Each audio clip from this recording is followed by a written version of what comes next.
So dahil hapon na naman at merienda time na ay nag-decide akong gumawa ng sandwich burger. So bumili nga pala ako sa palengke nitong buns. So ayan. And of course, hindi mawawala yung ating patties. So by the way, 9 na peraso nga po pala yung patties na nabili ko dyan. And of course, yung ating mayo. So meron din ditong sliced cheese.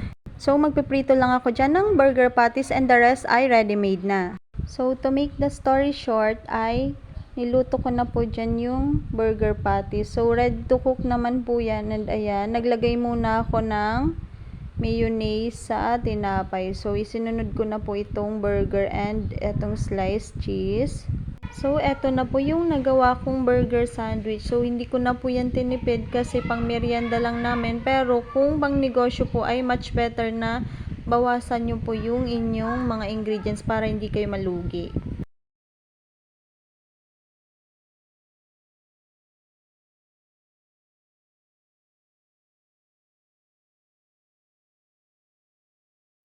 Thank you for watching!